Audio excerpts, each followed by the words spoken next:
É esse momento maravilhoso. Agora tem a terceira conversão, ou eu poderia chamar, de maneira didática, o terceiro batismo. Por quê? Porque é o batismo do momento crucial, da dificuldade, das questões que não podem ficar para amanhã, não podem ser resolvidas em outro dia. Eu não posso empurrar com a minha barriga, não. Eu tenho que resolver. Ou bem uma coisa, ou bem outra coisa. É sim, sim, não, não. Né? Que é o momento em que Mordecai conversa com Esther. É o momento que Sadraque, Mesaque e Abidnego estão diante de Nabucodonosor e diante da fornalha acesa.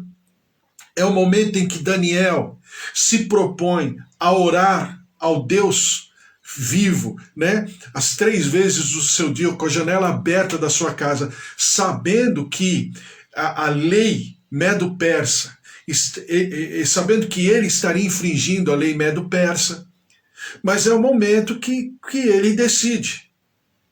É o momento do Senhor Jesus no Getsemane. Por quê?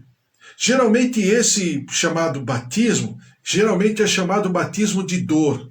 Por que batismo de dor, como alguns, né, colocam essa nomenclatura, nomeiam esse momento como batismo de dor? Porque é o momento em que eu escolho, ou vou beber desse cálice ou não vou beber desse cálice. Agora não é mais falta de conhecimento, agora não é mais uma atitude abrupta, atabalhoada, intempestiva, precipitada. Não, eu sei o que eu estou fazendo. Eu sei conscientemente que na minha atitude haverá consequências. Mas eu me proponho a pagar o preço. Eu chamaria isso de batismo de sofrimento, ou batismo de sangue, para alguns, né, quando estão ministrando, eles falam sobre batismo de sangue. Por quê? Porque eu estou entregando meu próprio sangue, a minha própria vida, a minha própria existência. Era exatamente o momento que Jairo estava passando. Exatamente esse momento que Jairo poderia, pura e simplesmente, né? E seria até natural que o fizesse. Ninguém está falando que ele não poderia fazer. Ele não está cometendo nenhum pecado. Mas ele poderia decidir, poxa, minha filha já está morrendo. Jesus tem toda essa situação ao redor dele, né? Todo esse conflito de narrativas. E eu vou fazer o quê? Se Deus quiser curar, amém. Se Deus quiser levar, não é assim? Ele não poderia fazer isso? Ele estaria pecando? Não. Pelo contrário, ele estaria dando uma condução, talvez, naquilo que ele entendesse como servir a Deus, da melhor maneira possível, com toda a responsabilidade como pai. Mas ele não quis. A Bíblia fala que ele se prostra. A Bíblia fala que ele busca Jesus. A Bíblia fala que ele busca insistentemente. Então, a partir desse momento é que eu quero conversar com você. Vamos lá. Marcos capítulo 5, versículo 21 diz assim: Tendo Jesus voltado no barco para o outro lado, afluiu para ele grande multidão, e ele estava junto do mar. E eis que se chegou a ele um dos principais da sinagoga, chamado Jairo. E vendo, prostrou-se a seus pés e insistentemente lhe suplicou. Insistentemente, significando o quê? Que Jesus não, né, vamos dizer, se prontificou a ir com ele num primeiro momento. Isso mostra que Jesus, claro, conhecendo tudo aquilo que resultaria na atitude de Jairo, com certeza Jesus estava fazendo isso não para desprezar, não porque estava sendo cruel, não porque ele não estava enxergando a dor de Jairo, o choro, o lamento, o clamor, o desespero de Jairo, não. Mas é para que Jairo, no seu coração, tivesse a plena certeza, plena convicção daquilo que ele estava fazendo. E diz a palavra do Senhor assim: Minha filhinha está à morte, vem, e impõe as mãos sobre ela para que seja salva e viverá. Tanto é que Jairo, dentro dos seus limites, dentro da sua fé, Ele achava que só haveria uma alteração do quadro clínico se Jesus fosse com ele e impusesse as mãos. Então, Jairo está chegando no último nível de, desculpe o termo, comprometimento com a obra redentora de Jesus. Porque ele não poderia mais voltar. Os religiosos estavam ali no encalço. Zelotes e fariseus estavam ali.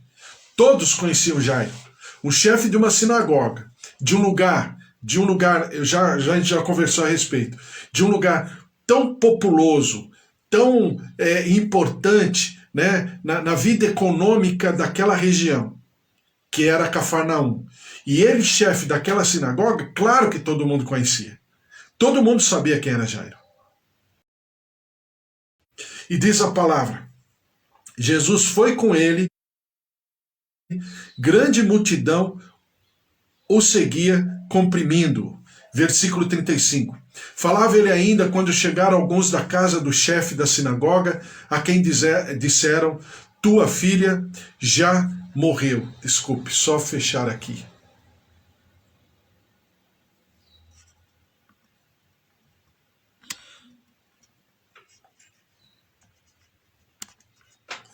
Perdão, espero que esteja tudo bem aí. Desculpe, desculpe. Então, diz aqui, versículo 35, falava ele ainda, quando chegaram alguns da casa do chefe da sinagoga, quem disseram, tua filha já morreu, por que ainda incomodas o mestre?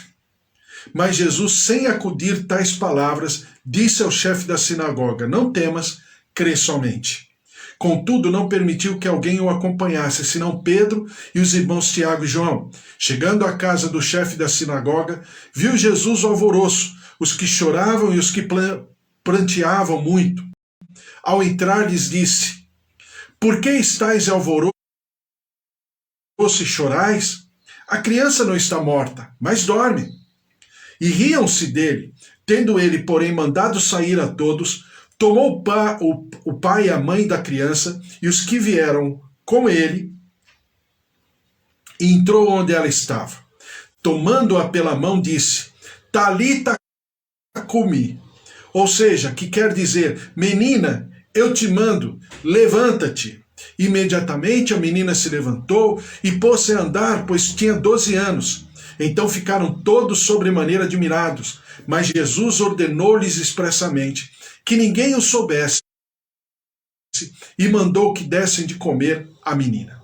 Como a gente falou hoje, ontem, nós pais, avós, né, mães, né, nós que temos os nossos filhos, netos, sobrinhos, enfim, nós temos uma sensibilidade, eu até diria uma fragilidade, como eu falava com a pastora Mara ontem. Nós somos frágeis quando diz respeito ao nosso filho e à nossa filha. Por quê?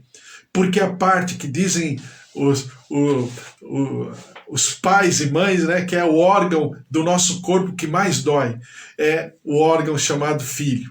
Então, exatamente por quê?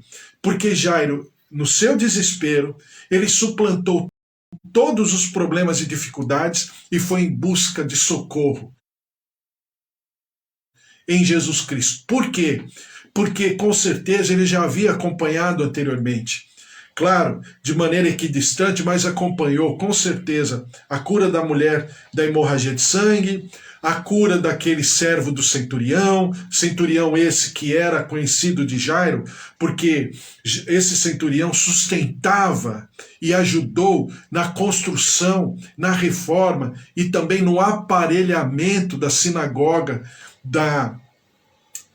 daquela região, né, de Cafarnaum, onde Jairo era chefe, era líder, era o rabino chefe, ou seja, havia todo um contexto.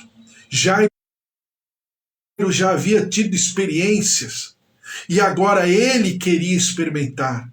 Ele precisava desesperadamente de socorro em função da sua filha estar numa enfermidade gravíssima. Então você perceba que Jairo, ele suplanta, mas com uma razão. E nós que somos pais, sabemos e entendemos isso. Mas também, desculpe, mas esse momento o Senhor utilizou como instrumento, ainda no desespero de Jairo, como instrumento de edificação na própria vida de Jairo, da sua casa, da sua família e do seu futuro. Porque com certeza o seu testemunho abalaria as estruturas religiosas da época, como deve ter abalado com certeza. Mas em nenhum momento Jairo pestanejou, em nenhum momento Jairo se arrependeu, pelo contrário. E agora, quando Jesus conversa com ele, e eu quero que você, eu até escrevi e vou colocar nas postagens, né? Ele inaugura no nosso coração um tempo de fé, esperança e poder. Por que fé, esperança e poder? Porque é exatamente a linha de raciocínio que Jesus deixa claro nessa passagem. Por exemplo, ele diz assim, mas Jesus, sem acudir antes disso, é isso mesmo. Versículo 36, mas Jesus, sem acudir a tais palavras, disse ao chefe da sinagoga, não temas, crê somente. Em primeiro lugar, a fé. Não temas. E só na nossa fé, na nossa capacidade de crer, na nossa confiança, né? no nosso derramar, no nosso retirar da nossa vida toda e qualquer defesa e nos prostrarmos diante do Senhor, confiando para que, em primeiro lugar, esse medo possa arrefecer, esse medo possa, essa insegurança, ela possa diminuir a níveis que nós possamos controlar. Porque chega um momento da nossa vida que o medo fica tão grande, mas tão grande, que ele começa a ditar a nossa vida, o nosso sentimento, até mesmo o nosso organismo. Então, em primeiro lugar, o Senhor Jesus fala, não temas. E agora vem, crê somente. Então, a base para que nós vivamos o milagre do Senhor é não temer, porque conscientes de que Jesus está conosco. Em segundo lugar, termos fé. Depois diz a palavra assim, versículo 39, a criança não está morta, mas ela dorme. Aquilo que eu já falei para você. Aos olhos do nosso Senhor Jesus, realidade e promessa são exatamente a mesma coisa. Então fala assim comigo, se aos olhos de Deus, realidade e promessa são sinônimas, ou promessa e realidade são sinônimas, então aos meus olhos também precisa ser. Então eu ando por sobre promessa, eu vivo por sobre promessa, eu respiro e existo por sobre promessas. Não é sobre a meu vigor, não é sobre a minha capacidade humana, não é sobre a minha sabedoria, não é sobre a minha capacidade financeira, mas é exatamente sobre, completamente desprovido de qualquer resistência, é sobre a promessa de Deus. Deus prometeu, e para ele promessa é realidade. Então, para mim, promessa também é realidade. A despeito do que está acontecendo ao redor. A Bíblia fala que Jesus viu o alvoroço e os que choravam, os que pranteavam muito. Ao entrar, lhes disse, por que estáis em alvoroço e chorais? E riam-se dele. Porque na promessa do Senhor, os sentimentos são reequilibrados. O nosso meridiano emocional já é novamente estabelecido. Nem choro, de desespero, de derrota, de desânimo, de frustração, de angústia, e nem rir, no sentido aí de apequenar a presença, o poder, o mover de da onde vem? Da onde virá algum socorro? Quem disse que Deus está olhando? Então, o riso deles era um riso de desprezo, de apequenar o poder daquele que estava ali naquele momento, que é Jesus Cristo. Então, nesse momento, onde o nosso medo é diminuído em níveis completamente normais e naturais e controláveis, os nossos outros sentimentos também, seja do desespero, ou seja da menos-valia. Menos-valia porque eu estou me valorizando menos, e menos-valia porque eu estou valorizando o poder de Deus de maneira menor. Então, quando Jesus chega nesse ambiente, ele repreende. E é exatamente o que nós devemos fazer. Talvez não de maneira mal educada em relação às pessoas, mas repreendermos. Entrarmos no ambiente em autoridade, estabelecendo no mundo espiritual quem somos e por que estamos naquele lugar. Exatamente o que Jesus faz. Tendo ele, porém, mandado sair a todos, tomou o pai e a mãe da criança e os que vieram com ele e entrou onde ele estava. Tomando-a pela mão, disse, Talita cumi, que quer dizer, menina, eu te mando, levanta-te. Ou seja, em primeiro lugar, fé, crê somente. Em segundo lugar, esperança. Ela não está morta, ela dorme. E a nossa esperança está exatamente conectada à promessa do Senhor. Em terceiro lugar, o resultado, o poder. Aquilo que aos olhos humanos é impossível, o que não pode acontecer, o que não dá mais tempo, que no relógio da nossa vida e dos acontecimentos já bateu, o horário final, para Deus não é assim. Então, nós podemos sim crer, desejar e sonhar com isso. Agora, aqueles que estão ao nosso redor vão crer? Na maioria das vezes, não. Somos solitários nesse momento? Na maioria das vezes, desculpe, sim. Porque as pessoas não vão crer. É muito difícil alguém estar em comunhão crendo. Mas, se existir, amém. Se não existir, faça como Jairo. Continue andando. Nós estamos em comunhão como igreja. E nós cremos no milagre. Nós cremos na intervenção do Senhor. E aí acontece. Imediatamente a menina se levantou e pôs-se a andar, pois tinha 12 anos. E agora mudando completamente de ambiente. Agora falando de uma dimensão, de uma outra dimensão no nível de igreja. Essa menina estava às portas de ser, na tradição, e você percebe que naquela região até os dias de hoje é assim, essa menina estava às portas de ser considerada adulta. Por quê? Ela estava passando da fase de pré-adolescência para adolescência, possivelmente na puberdade, chegando ao primeiro ciclo menstrual. E uma menina nessa idade já poderia se casar. Haja vista que Maria, mãe de Jesus, se casa com José exatamente nessa fase. Então você percebe o quê? Que essa menina estava por viver um sonho, um projeto de vida, toda uma condição de família.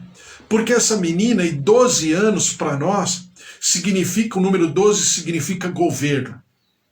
O número 12 significa a completude de toda a revelação assimilada pelo gênero humano e significa uma comunhão, uma concordância de um trabalho de restauração, de redenção a quatro mãos, divina e também humana. E exatamente o que significa o número 12, como dizem que para alguns também, é o número apostólico, ou seja, é o número de autoridade de envio, de capacidade de cumprimento da palavra, de capacidade da manifestação agora da palavra revelada, agora de maneira física, de maneira humana, de maneira terrena, aquilo que está estabelecido no céu e que o Senhor já decretou. É um decreto com força de acontecimento, não por causa apenas do gosto ou da atitude ou do propósito divino, mas